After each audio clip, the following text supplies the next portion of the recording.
pretty good. You know what I mean? Good. Real good.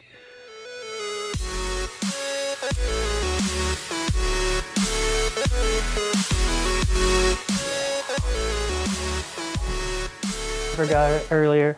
Rod puppets, the one we're doing today. Okay. Anyways, rod puppets. We're going to be making a rod puppet today. I didn't want to design a character, so I'm just going to use a Jim Henson character. I'm going to use Elo the worm off Labyrinth. You might remember this little worm. Right when she enters the labyrinth, she gets lost, and the little worm helps her on her way. My game plan was, looking at the character, I'm going to make mine pretty small. The original character was quite a big puppet. I want to make mine worms, well, not worm size, but pretty small, about 2.5 inches tall. So mine's going to be pretty small. So today that's what we're going to do. My game plan was I could take a sculpt of the worm and make a shell, a silicone shell, and then have a 3D printed mechanism that goes up into the head. And this could drive the neck and the animation for the eyes and the animation for the jaw. So let's get started. The first thing I had to do was sketch a design for the mechanical underworking of the puppet. I decided to use the eyeballs as a hinge for the top eyebrows and then have an independent joint for the jaw. After I think I got a good design, I moved to the computer and start building the 3D geometry. Here's a good place for you to test the movement of your joints before you bring it into the physical world. Now that the parts are made, we can move to the 3D printer and start printing. These parts are pretty small, and my printer kinda had a problem printing them at this scale, but I was able to get pieces that worked functional and pretty good. Now all my parts are 3D printed and ready to go, but before I can assemble them, I have to detail the eyeballs first, since they have to be glued into the skull as the anchor for the eyebrows. Now that the eyeballs are painted, we can start to assemble the mechanical underworking of the puppet. I used super glue to glue the parts together and little bits of rubber band to give an elastic pull back for all the hinges.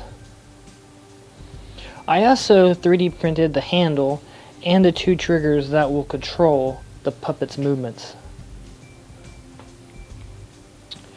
Here you can see me animating the puppet and how it works so far.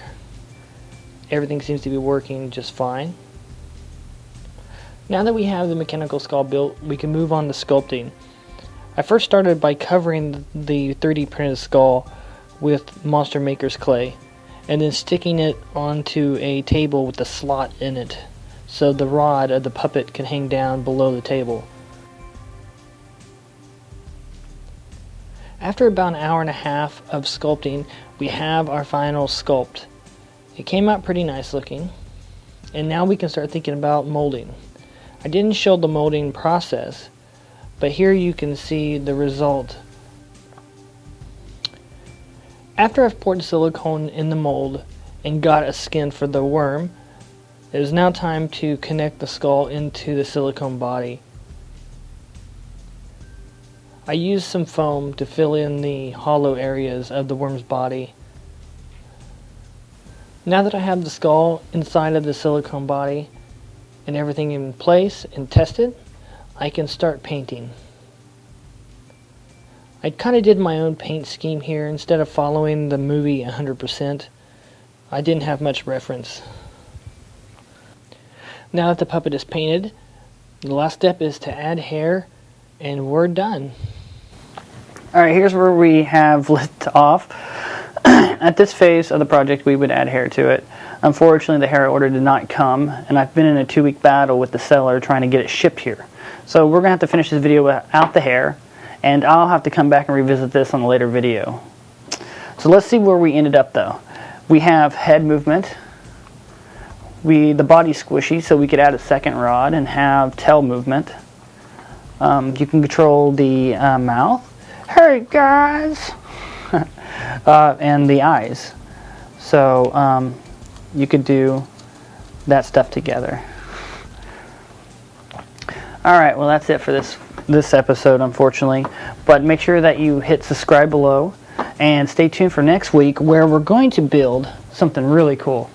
We're going to be building a ROV submarine camera rig for the DJI Osmo. Sorry, I stuttered there. So you can see the idea is we're going to put this inside a submarine. Ain't that cool? So make sure you hit share below, or subscribe below, and share, whatever. Do it all. Do it all. I don't care.